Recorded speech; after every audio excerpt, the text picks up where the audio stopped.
technology is doing. That brings me to my subject here. Technology. Who here can give us an example of technology in your lives? Yes, sir. Electronic sign of documents. Okay, e-signatures. Fantastic. One more. Oh, Joy. I pay my bills online. Yes, that's right. Fantastic. Online medical records. Online medical records. That's being worked in real time. Yes, being able to work in real time. Those are all excellent examples. What I've been doing over the last 20 years is technology. All of those are good examples of technology and helping with the customer experience. Makes life easier. Most of the time, not all the time. Sometimes it makes things worse. Especially when computers go down. Anybody ever had that? Oh, yeah. We're working with somebody and say, one moment please, my computer just went down. Okay? Okay, next topic is, now this thing is working, let's give it a try. Talking about diversity. I need 2 more examples of what you think diversity is. Oh, this is a little bit different. Yes, sir. Having different nationalities in the workplace. Very good, very good. Yes, you have one? I was going to say the same thing. Same thing? Okay. Yeah. Clients with different levels of comfort with technology. Okay.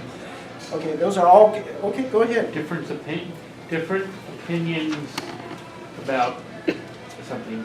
Anything, right? Yes. And those are all very, very good examples. I was at Bank of America. I was part of the employee engagement team where we would have 9 different groups that talk about whatever. It could be intergenerational differences, Asian, Black, Hispanic, LGBT issues. All of those represent the communities that we serve. Right? So in order for us to be efficient, employing those technologies, we at Group need to be engaged with our community so that we understand their needs, where they want to go, and how we can best provide solutions for their daily lives. Today, we're going to talk about 3 different things. I already hit upon my background. We've already hit upon some definitions of the diversity and technology. Next, I'm going to give you some service delivery ideas.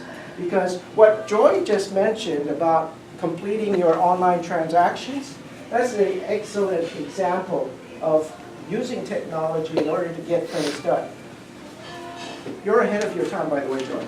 My dad still prefers to go in to the bank and stand in front of a live teller. You know why? He's an amiable guy. He wants to press the flesh. He wants to talk story. Right? I'm from Hawaii, so we have to talk story all the time. And talking story is a great way of engaging, right? Because you're going to be able to know what's going on with your daily life, what's new, what your kids are doing. Are they playing with the iPhone today? Are they doing their homework? So that's part of that service delivery challenge. Okay? Today, we're also going to go into what I do. So the technology that I've been doing, which I explained in a small sentence, was customer experience. Because each one of you has a different idea of the optimal customer experience. Because when you do business, whether you're at Patagonia or some other company, you know in your mind, okay, at the end of the day, I'm surfing. I need to catch that perfect wave. All these products, that's a means of getting me to enjoy that product the best way possible, right? And if I'm out there freezing my butt off in the cold blue of Pacific Ocean, it's not helping me. So in your mind, that's the technology of your product, right? Now the diversity, let's talk a little bit of that example here, is engaging our different people I'm going to take your example of the iPhone. You might be a millennial. Most of us here are baby boomers. Right? So the example of my dad is definitely the greatest generation, right? Because we didn't have any, they didn't have any of this, and they needed to go and pick up the phone and talk to a live person. Everything was real time in that medium, that channel, right? For kids, we have to understand that they won't be interacting with each other in the same manner. And when we develop the technology that's used on the iPhone, we have to have the app and the understanding of who is using the app. Is it a man? Is it a woman? Is it an LGBT person? Those all have different means of communicating. So, in engaging our community, we don't hire developers that all look the same. You have to have developers that look like every single person in this room, because they each bring to the table a different perspective. And when you have that different perspective, like you were saying, you'll be able to engage the community and thus have that unique connection to provide a business engagement opportunity, but also an advantage. Let's talk about what's coming up next year. What are we doing in order to enhance the communication and diversity? I've got on the screen some strategic pillars for community engagement. Every company that wants to be relevant in this world needs to have that connection to the community. They also have needs for financial literacy. I work in the school districts, and it's amazing. You have graduate school students that still don't know how to balance a checkbook. Sad to say, right? It's amazing. You can go through and you can get the highest SAT scores, you can get the highest GPA, but when it comes down to balancing that checkbook, they haven't a clue.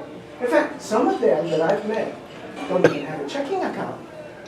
You know, everything's eBay, ePay, PayPal, you know. There's no such thing as a check register. Jobs, I think the chair's in the way. Jobs. Anybody think jobs are important? Yes. Right. What leads to the ability to find a job? We need to have good health care. In fact, I need to ask a question here.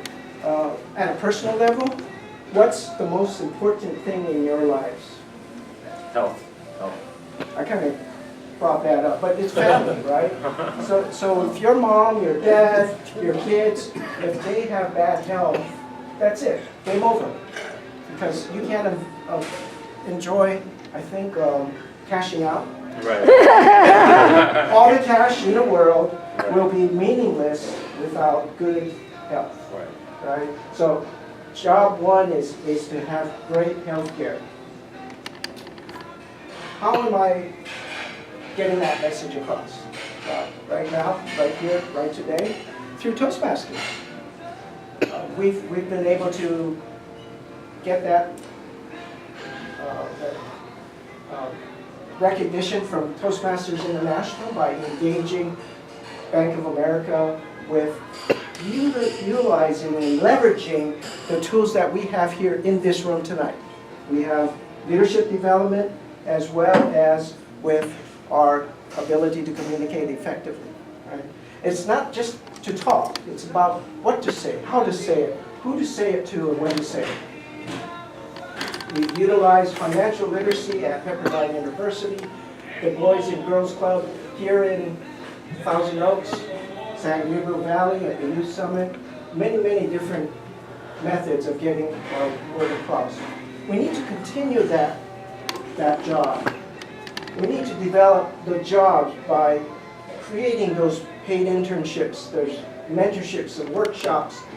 Last month I spoke with 18 different executives at the LA Convention Center so that we could put our minds, wrap around how to best get our kids, our students, the best preparation for jobs.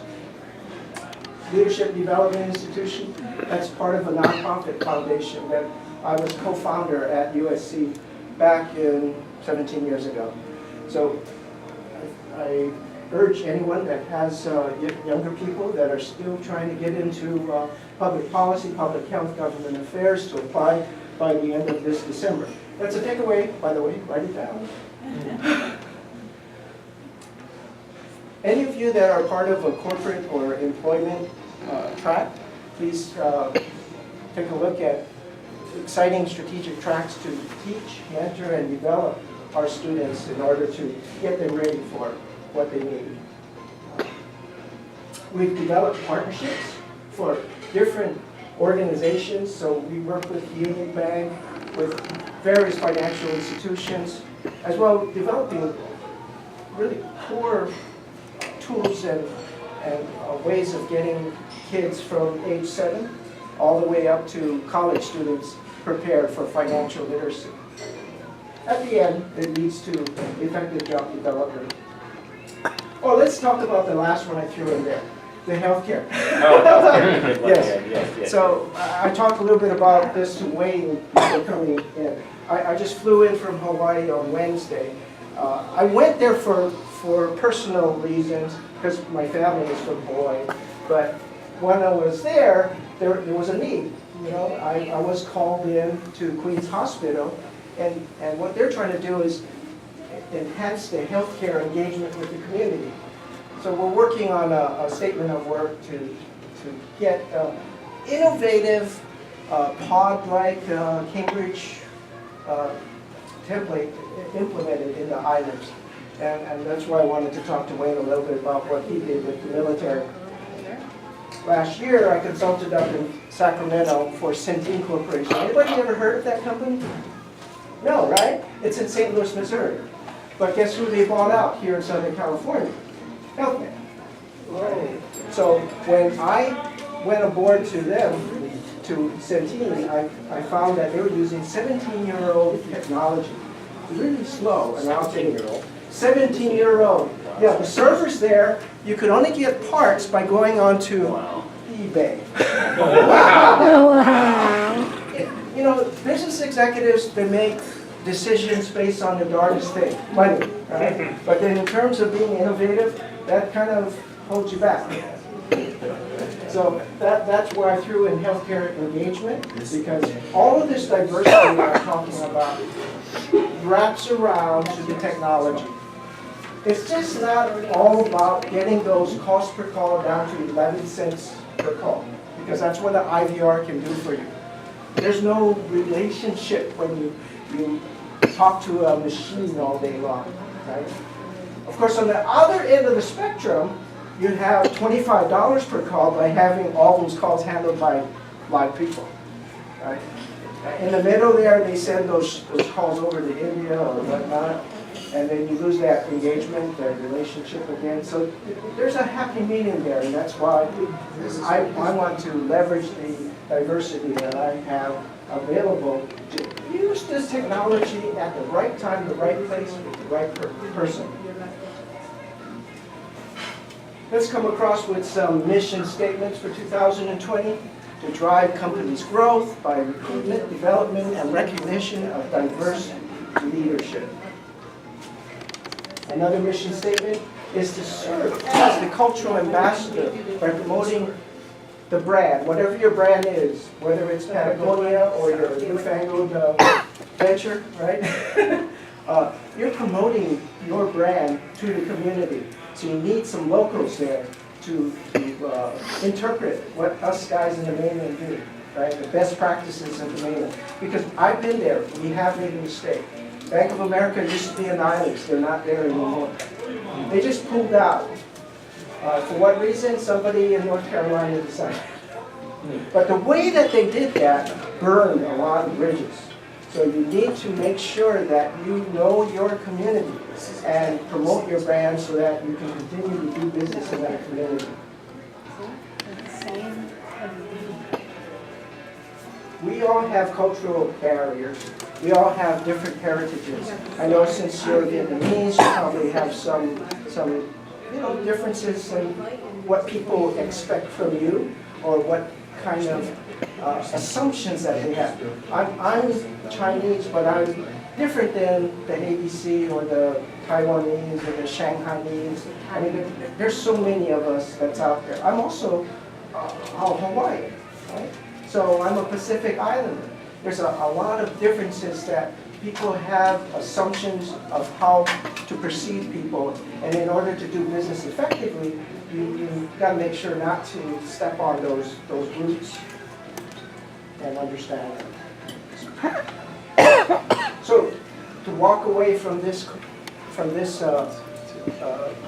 keynote today, I want you to really understand that technology is the tip of the iceberg. It's just a starting place for engagement with our community, no matter how you use it within your company. As a software developer, you understand that how you would program an interface for a customer will differ because you're a woman and you're ethnic minority than if I'm a baby boomer and I've never grown up with this type of app. So I'm going to do it the way that I've grown up using it. So you need a different perspective in creating that technology. Next, I want you to walk away from this meeting tonight with an understanding of what diversity is. A different way of looking at diversity. It's not just because I'm Asian, I only think about Asian. I belong to all the Hispanic, the Black, the LGBT. I have people that are Asian, but they are also LGBT, and vice versa, right? So it really doesn't matter. I think it's easy for me to talk here in this room because we're all from California. If I was on the East Coast, it's a little different conversation. It's a different narrative. And also, when I'm in the islands, it's a different narrative. I can't wear a suit like this in Hawaii. They go like this, okay, he's a Holly guy. He's trying to sell something. You know what that means, right? Holly is Caucasian, right? So if I come in there looking like this in a suit, it's, okay, what is he trying to sell to me? Does he really have my best interest in mind? So I come in with a aloha shirt. I think we were talking about that earlier tonight, right? You have to wear a Hawaiian shirt. You have to have some of the slang, right? The pigeon talk, the lingo. It is what it is, right? And the same thing goes with any business that you're in. You have to have representatives from each one of those. I'm going to finalize our talk tonight about our strategic pillars. I wish you all well. If you have any questions from me, please feel free to take one of my cards. I got it on both tables. Look up my LinkedIn by scanning the QR code on the back so you don't have to type in a whole lot of stuff. Thank you very much for your attention. I'm really happy to have met all of you tonight.